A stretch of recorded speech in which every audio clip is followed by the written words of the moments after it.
Welcome back, Giants fans. So today we have a community page questions video where I answer some of your guys' questions. So appreciate you guys asking those questions.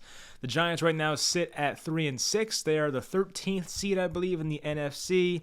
Need to be in the top 7, of course, to make the playoffs. So, are we in the hunt? I mean, I guess you can say that because right now the Atlanta Falcons are in the playoffs and they're 4-4. So we're 3-6. The second half of the year gets easier, hopefully, for the schedule. So if the Giants make some kind of special push and finish out the year very strong, then hey, maybe the Giants sneak in there in that 7th spot. If they beat Dallas, maybe something there happens there as well. I mean, I'm not going to say we're going to win the NFC East, but I still have some, glimmer of hope that hopefully something can happen in the second half in a positive way. So we'll see. Anyway, hopefully you guys enjoy this video, and let's get into it. First question from Zohaib Salim. Hopefully I pronounced these names right, of course. But thoughts on Kenny Golladay so far? After we signed him, I was excited, but he hasn't done much so far. I'm thinking because of Jason Garrett.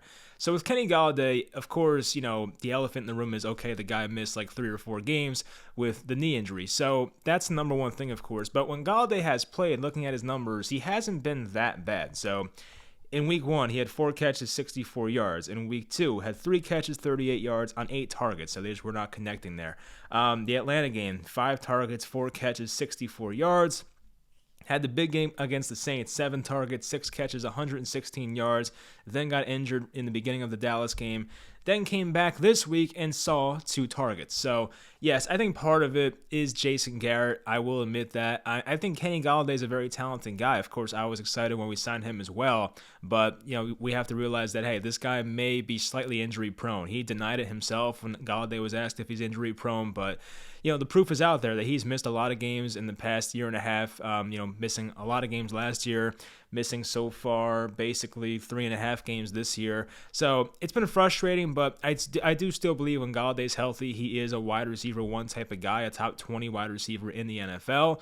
I always said that Matthew Stafford's play style matched up perfectly with Kenny Golladay, and I do believe some things still have to be worked out with Daniel Jones, but Kenny Galladay's the type of guy where you have to take advantage of the size, run him on some slants, some in routes, and just take advantage of his size, throw some balls downfield, and, give him a 50-50 ball here and there. So part of it's the offense, and just part of it's not staying healthy. I do believe if Golladay was healthy, we'd see much better results right now. But yeah, this offense with Jason Garrett, it's not fun, and I do wish there were more targets for that wide receiver 1 because as we saw last week, Tony and Golladay combined for only 3 targets. That's unacceptable. Luckily, the Giants won that game, of course, thanks to the defense, but the offense has to be better, and Galladay's got to be healthy. But, I'm not panicking about the signing so far. It hasn't worked out perfectly yet, but I hope in the second half of the year we see all the weapons back and healthy, and the Giants get a decent matchup coming at Tampa Bay Week 11. Their secondary is very beat up this year, so Golladay hopefully can have a nice game. Next question from Timothy Henson. If the Giants are fully healthy, do you think they have a shot at beating the Bucs? Also, if these guys stay healthy, could they get to 8 or 9 wins at the end of the year? So the first part against the Bucs, I don't know what the spread for that game would be. I'm assuming Tampa by close to 10 if they stay healthy. Of course, this week coming off their bye. I don't know who they play. I forget. But Tampa does play this week. So assuming they stay healthy relatively, I don't know. I think the Giants are going to have a lot to take care of in that game. The Bucs might be the best roster up and down right now in the NFL. So I don't feel great about the matchup, especially in Tampa, so I'm not going to pick us to win. I just think a lot has to go perfect. You can't run the ball in Tampa, really. They have such a great run defense. Daniel Jones, like last year, is going to have an opportunity to have a big game, and I feel like the Tampa game is going to show us a lot of who Daniel Jones is because that secondary in Tampa is pretty beatable, as I mentioned, based on the injuries in that secondary. So if Daniel Jones has a big game, like a 300-yard and 2 or 3 touchdown performance and plays his ass off, and the defense still plays well like they have been the past few weeks, then yeah, I guess it's possible, but I'm not going to pick the Giants to win, and I do think the spread is going to be close to 10 points for the Buccaneers. As for that second part of the question, can they get to 8 or 9 wins? Let's look at it now. So at Tampa, I'll look at the rest of the schedule here. So at Tampa, I can't pick them to win that game. Versus Philly, let's call that win number 4. At Miami, let's call that win number 5, maybe. At Los Angeles, and then versus Dallas. I'll give them one of those games. I don't know which one it's going to be, but let's say right there, that's win number 6. Win number 7 would have to come at Philadelphia in Week 16. The Giants historically do not play well at Philadelphia. Win number 8 would have to come at Chicago. Their offense is pretty much as bad as ours. Their defense is, it's okay. It's fine. Khalil Mack's been hurt, but he should be back by that point. But anyway, let's say they win that game and get to 8 wins. Then they would have to win versus Washington at home and kind of close out the year on like a 3 or 4 game win streak. So if they have a flawless December and January, then sure, they can get to 8 or 9 wins, but they lost so many winnable games early in the season and now have their backs against the wall. So I can't sit here and say, oh, they'll get 8 or 9 wins for sure. If I had to guess right now, I think they're probably going to get to like 7 if I had to guess. But, if a few things go right here and maybe the Giants have some injury luck, facing these teams, like let's say Dak Prescott's out or let's say Justin Herbert's out or something, then maybe there's a chance they get to that 8 or 9 win mark. I think 9's a bit, I don't know. That just seems a bit crazy to me. I think 8 right now is their ceiling, but I would guess probably right now it's probably a 7-win season looking at it now. Next from my guy Ray Sosa, being that the Giants were able to hold above average offenses like the Falcons, Panthers, and I don't know about the Panthers anymore, but Chiefs and Raiders to under 20, would you consider the Giants defense is back, or do you still think they need to prove themselves a little more throughout the season? Keep up the great vids, Mike. Thank you. Yeah, I don't have full 100% trust in this Giants defense. Like, if they came out against Tampa and let up 35 points to Tom Brady in that offense, it wouldn't be the most shocking thing in the world. Do I feel much better about this defense now than I did like a month and a half ago? Absolutely. Like, coming off that Rams game, coming off the Dallas game even, I was like, man, what happened to this defense? Even the Washington game, how they allowed what the hell is his name? Taylor Heineke led offense to have like 30 points in that game. That pissed me off as well. So yeah, the defense had a lot of problems early on, and I don't know if like the NFL adjusted to Patrick Graham. Now Patrick Graham's making adjustments to the NFL. It's kind of just going back and forth right now. But yeah, Patrick Graham at least has shown the ability to make changes, unlike Jason Garrett for the most part. So I do trust Patrick Graham. We do have some tough matchups coming up in the second half. Of course, Tampa's offense, the Chargers offense, the Cowboys offense if they're healthy. So there are some tough matchups coming up here, but I would say my trust level with the defense right now is like an 85-90%. Like, I'm pretty much there. I once again am a believer in Patrick Graham. There was a time where I was like, I don't know if we have the guy anymore, but no, Patrick Graham is the guy I want at defensive coordinator. I still wish we had an alpha edge rusher. Quincy Roche has been playing much better. Obviously, Azeez Ojulari has been a really bright spot for this defense, and Leonard Williams is getting pass rush. But if we had that one more really good edge rusher, this defense would have a great, I think they'd be great talent-wise. I mean, they're pretty good right now talent-wise, but they'd be great. Need some linebacker help, of course, without Blake Martinez, but he's not coming back this year. So, my trust level is high, as I said, 85-90%, but if they come out and crap the bed against Tampa, it wouldn't shock me. But on the flip side, if they hold Tampa to like 24 points or less, I'm going to feel really good. It all depends how they come out of the bye, of course, having 2 weeks to prepare for a great offense. So if they can hold Tampa to a respectable amount of points, then hey, I'll look at this defense a lot better than I do right now. Next from Kurt Schwarber. I always think of Kyle Schwarber every time I see that name. So first off, your content in general is awesome. Your Nets videos are the only reason I began to care about the NBA. That's good news. The Nets are fun right now, so that's great news. Anyway, my question is, do you think this team is coming up on another rebuild, or can we build off this year's roster for next year and compete? I personally want a new outside GM to come in and pick his own coaching staff and run the team that way, but this team currently has a lot of great pieces, and I think that if they were better coached, we could be one draft class, and they better be taking 2 offensive linemen away from the playoffs. That's an interesting question. I still don't have an answer to that, unfortunately. I really wish I did. I wish I had a stronger opinion. I hate being that guy who sits on the fence because, I hate content creators that are like, oh, well, we'll see what happens. I hate that type of style. Anyway, but that's kind of what I'm going to do here because I still want to see how the second half of this year plays out. If this team really finishes off terribly and only wins like 5 or 6 games, I'm probably going to be more in that camp of like, let's just start this crap over. Like, we're not doing anything here. But if the Giants somehow have that 8 or 9 win season like the previous question asked, and they have a great second half and they're winning games and they're competing every single week, let's say they compete with Tampa, the Chargers, the Cowboys, all these good teams, and we feel very good about this team, then you can make the argument of we should kind of go all in for 2022. Now, once again, we got to see how it plays out. But with that said, I still want Jason Garrett gone. I still think Dave Gettleman's gone. So, do the Giants replace Gettleman with an outside GM? That's the main question. Or do the Giants do like this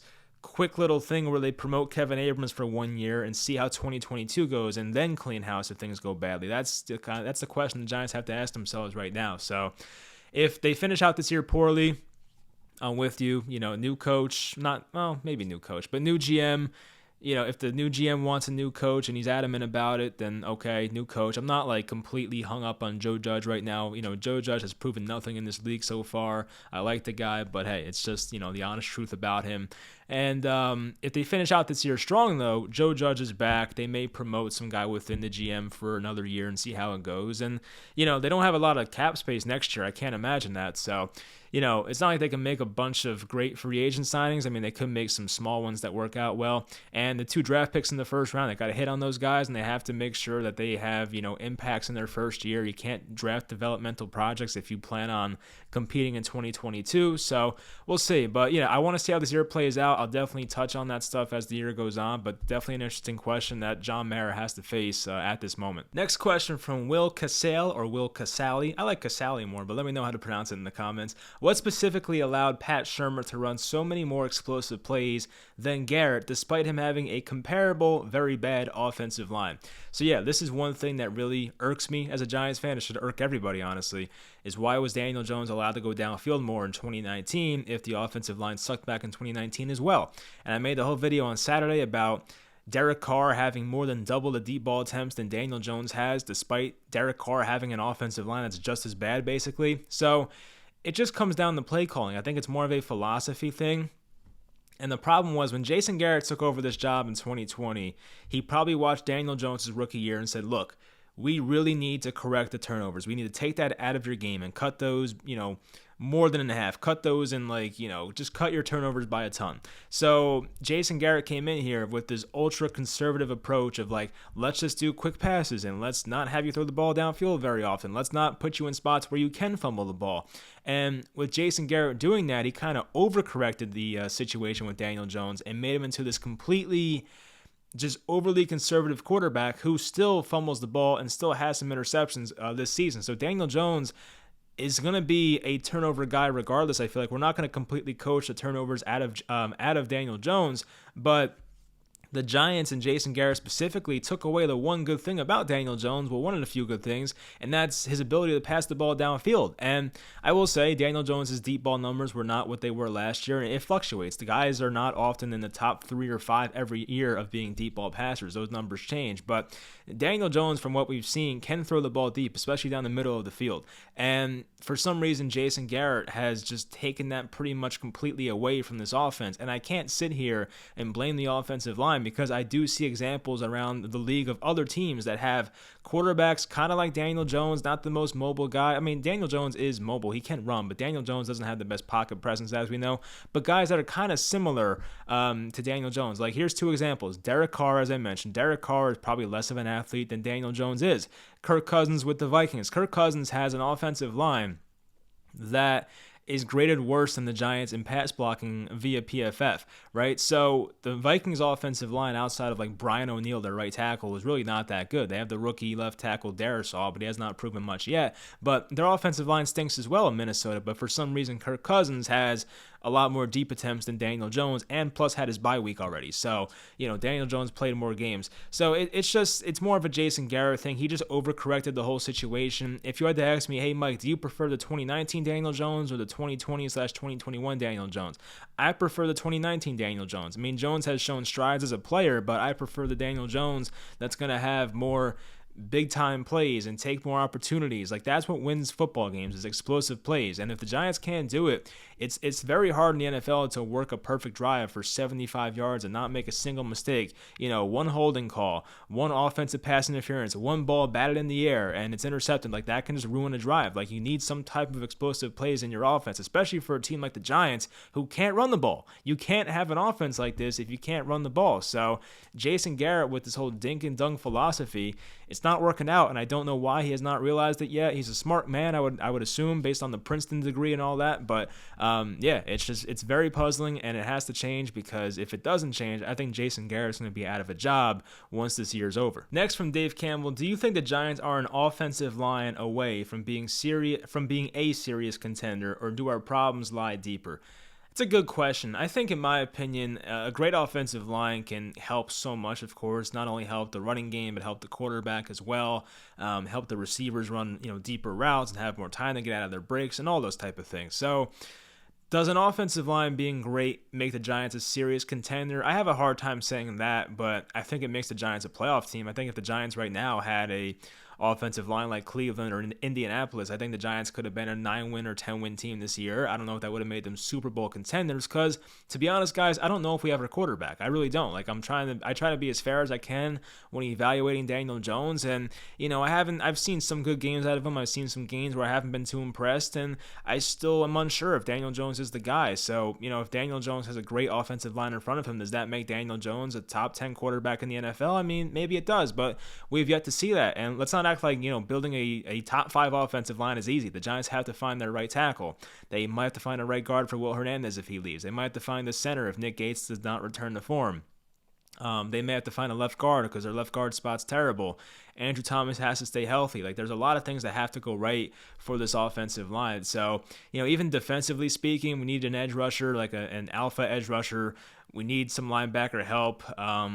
That's, maybe, I don't want to say defensive tackle, because, Lawrence has been fine lately, but, this team is not perfect. It's not like we're just an offensive line away, but as I said, I think if they had a really good top 5 offensive line in football, this would be a 9 or 10 win team. They could make the playoffs. I don't think they're, going to make a Super Bowl run, and I'm still not sure about Daniel Jones. So with those things said, it's not like a guarantee for me, but I do want to see what it looks like. I hope that there's some way the Giants can actually build a really good offensive line over this one off season, because, Daniel Jones is entering year 4, and, you don't want to go into year 4 and not know who your quarterback is. It's a crappy situation, but we might have to. So, if we can build a good offensive line, it'll help us find out a lot about this offense, whether it's Daniel Jones or the receivers or, Saquon in the running game. So hopefully it happens, because I do want to see it, but I can't sit here and say the Giants would be Super Bowl contenders if they had a top 5 offensive line. Next question from Robert Bowen. I like that name. Other than Andrew Thomas coming back, any way you can think to upgrade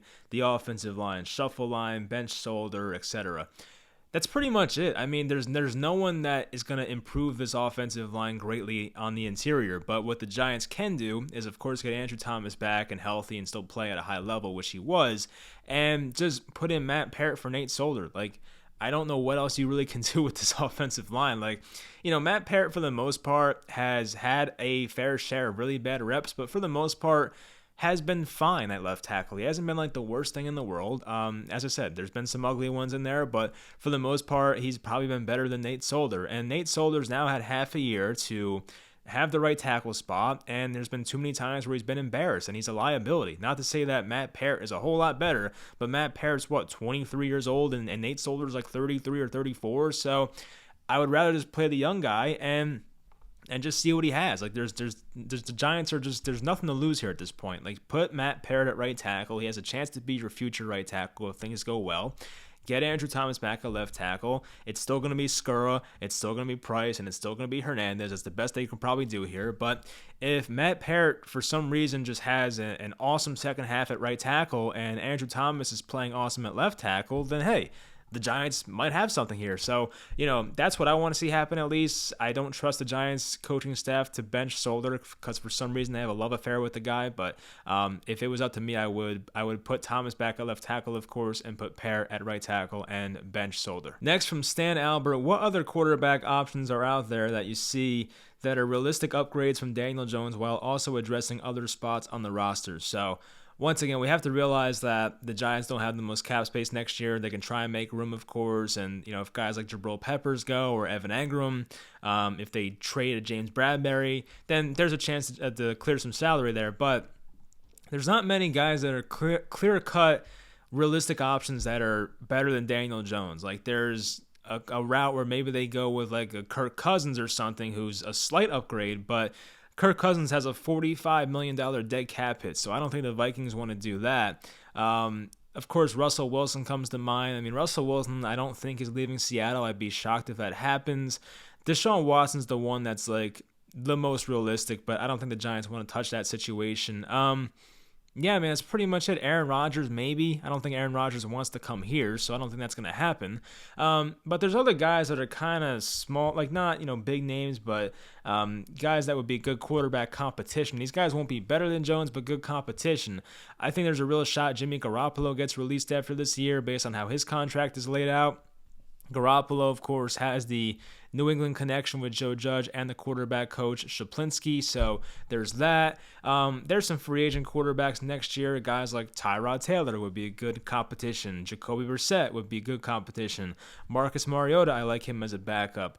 Jameis Winston, I mean, he'd be a fine backup. I'd have him come in and compete with Daniel Jones. I'm a Jameis Winston fan, honestly. So, there's not many guys that are just clear-cut upgrades over Daniel Jones that make sense, but there is an opportunity to bring in quarterback competition for next year and not have it be a Mike Glennon or a Alex Tanney type guy. So we'll see what they do, but there are some options out there, and we'll see who the quarterback 2 or even quarterback 1 is next year for the Giants in 2022. Next question from Nicholas. Can you see the Giants trading Saquon? I feel like the franchise is always at pressure to not fail him.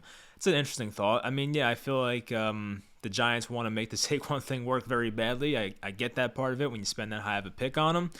Do I think he gets traded? Well, if Gettleman's here, no. If Gettleman's gone, there's a chance. I think, of course, Joe Judge was not here when Saquon was drafted. Now, it comes down to John Mara. Does John Mara want to trade the face of the franchise and Saquon Barkley? Can John Mara, can he do that? We've seen that with Odell Beckham before, but Odell Beckham was much more of a problem child than Saquon Barkley was. Saquon Barkley just... by the book guy who just seems to do everything right. So the problem is he can't stay on the field. So I think if a new GM comes in and has complete control and John Mara finally gets out of the way, which I can't guarantee that's going to happen, but if a smart GM comes in here and can get a second round pick and maybe something else for Saquon or even a third and a fifth or something, gets something for Saquon that actually makes somewhat sense, then yeah, I guess it could happen, but it really depends if John Mara gets his hand out of the football operations, which I can't guarantee. I don't think it's going to happen. John Mara, for some reason, loves to be involved. I get you own the team, but he has not been the best at that. So yeah, I can't see John Mara trading Saquon. It all comes down to if the new GM has a lot of say or not, and we'll know that. If Saquon Barkley is in fact traded next year or something over the offseason, and there's a new GM here, then we'll know that GM has a lot of say with this organization, because I don't see John Mara wanting to trade Saquon, but if the new GM can convince him, then hey, that guy has a lot of power in this organization. Next from Nelly20, what moves, front office and team-wise, can the Giants make to improve and or fix the organization? So number one's the big one, is just hire the right GM. Of course, get Dave Gettleman out of here and get someone who actually knows what to do. I mean, that's pretty much the easiest way to put it. Do I know who that guy is? No, I have some GMs that I would prefer, like an Ed Dodds or an Adam Peters, guys like that. But I don't know who it's going to be. So we'll find out who that GM is, and I'll give my opinion once that guy's hired, of course, and I'll give that guy a fair shot like I did Gettleman until he, inevitably pissed me off. But anyway, so outside of that, I mean, can they hire a coach that's an upgrade? I mean, sure, if they really do believe Judge is not the guy, I guess, but I really do believe, if I had to guess right now, I think Judge is back next year. I don't really see it. I don't see him not coming back unless this team really has a bad second half. It has to go really bad here for that to happen. So Joe Judge has to be better. Jason Garrett has to be gone. That has to be another thing. Jason Garrett's got to go.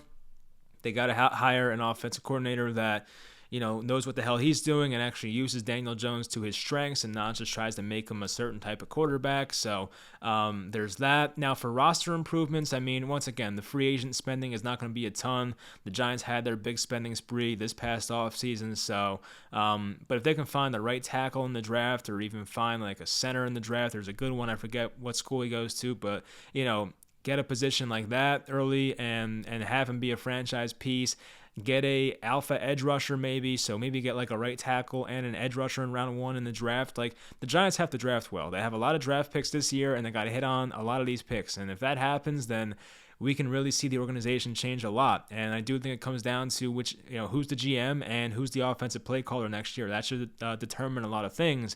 And of course, staying healthy. The guy's got to stay healthy. I mean, Saquon has to be healthy if he's here next year. Kenny Golladay is probably going to be here. He's got to be healthy. Kadarius Toney's going to be healthy. Sterling Shepard, I don't know if he's going to be back or not, but he's got to be healthy if he's here. So a lot of it's health, but there are some changes within the organization like Jason Garrett and Dave Gettleman that if they can really improve from those guys, then we could see some really drastic improvements in a positive way. Next, from Michael Ardito, do you think Joe Judge is the head coach of the future? If you asked me this in August, I would have said absolutely, 100%. But now, I've been a bit discouraged, like most Giants fans have. I think with Judge, I mean, look, we knew this Giants team. I at least knew this wasn't the most. This wasn't the most talented roster. This was not a Buccaneers roster. This was not a Rams roster. I knew that. I knew this was probably going to be like around an 8 to 10 win team this year. Hopefully, that's what we were hoping for. So I knew the talent wasn't like tremendous on this team, but I expected better. The thing about Judge has really been just annoying so far is just how not disciplined this team has been with the penalties and just even times where they come out of timeouts and don't know what they're doing. Like, that stuff is really concerning. Like, Joe Judge has been so bad with that, the discipline, going for it on fourth down when he should, like, not going for it on fourth down when he should be going for it. Like, Joe Judge, based on the metrics compared to other teams, is one of the most, like, cowardly coaches in the NFL when not going for it on fourth down. So, I don't know how much Judge has a hand in the offensive play calling, so, he might be a reason for why Daniel Jones never throws the ball deep. Like, I have my concerns about Joe Judge. I think we all should have concerns, but, he's probably going to be here next year, so I'm going to give him his time. I'm not going to sit here and be like, nope, there's no chance he's the future. So I want to give Joe Judge the necessary amount of time, but so far in this 2021 season, I've been severely disappointed. So he's going to have another year, it feels like, to get it right. But Joe Judge has been just really bad in a lot of areas so far this year. Last question here from LA Sports. Out of the current roster, who is here long-term, 3 to 5 years plus down the road? All right, so let's just do 3 years because it's very hard to think about 5 years. So let's go down the list here. Leonard Williams, I think, is a yes. I think he's back. I'm trying to look for more names. Dexter Lawrence definitely has a shot. I would think he probably earns a second contract here. I mean, we'll see. He's a fine player, so I would assume he has a chance to be back. If Quincy Roche keeps this up, I mean, there's a chance. A guy like Ellerson Smith, we'll see what he is, but he's got to prove something first for me to sit here and say yes for sure. Kadarius Toney has to stay healthy, so that depends on it. If Kadarius Toney plays a lot of games the next few years, then yeah, I think he's back as well. Darius Slayton, probably not. Obviously not Nate Solder. Matt Peart, interesting one. I'm going to say no, but there's a chance. If he really plays well and actually starts at right tackle like we want here the second half of this year, then there's a chance. Will Hernandez, I mean, does he earn a second he's going to probably test out free agency, I feel like, so that's iffy for sure.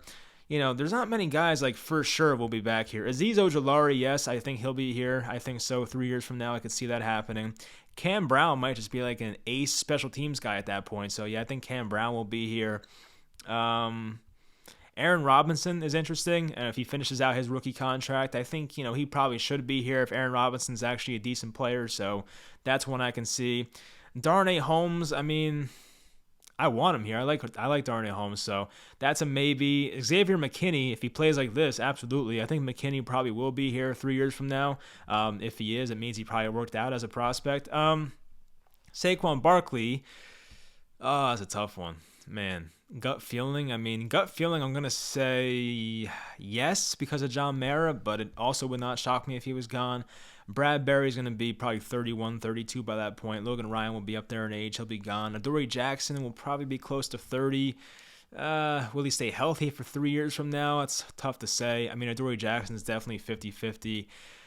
Kenny Golladay, that's a tough one. I probably would lean no for that one. Daniel Jones, we'll go to Sterling Shepard first and end on Jones. So Sterling Shepard, I don't think so. I don't think he has much of a future here, unfortunately, because, the Giants look at his injuries. The Giants don't have the most cap space, and they can probably get out of his contract after this year. So this might be Shepard's last year. We'll find out how that plays out.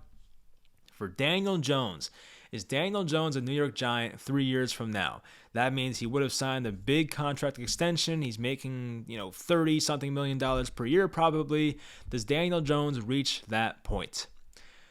Today, I'm going to say probably not. I'm leaning towards no. I think he has a chance, obviously. I'm not going to sit here and say there's no chance that Daniel Jones is the quarterback here in the future, but I'm still far away personally from being comfortable giving Daniel Jones a massive contract extension, so I don't know how the Giants feel about that, but I can't sit here and be like, yeah, let me give Daniel Jones a 5-year, $130 million contract. I can't say that right now. So Daniel Jones has more to prove, but if he really has a great second half and, shows us that he is the guy, and even next year has a better offensive line and the weapons stay healthy and he plays well and has like a 30-plus touchdown season and the Giants have 10-plus wins, then yeah, Daniel Jones should be back here. But a lot of it is based on results in the future. Will the Giants ever put a team around Daniel Jones that's good enough to have Daniel Jones be the quarterback he needs to be? That's a big question. So I lean no, but it definitely could happen because the guy's 24-year-old quarterback, former 6th overall pick. Yeah, there's a chance he definitely gets a second contract, but if you're asking me the question,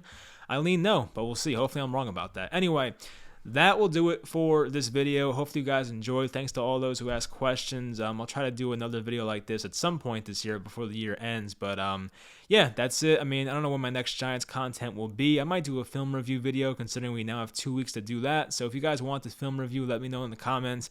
And I will talk to you guys next time.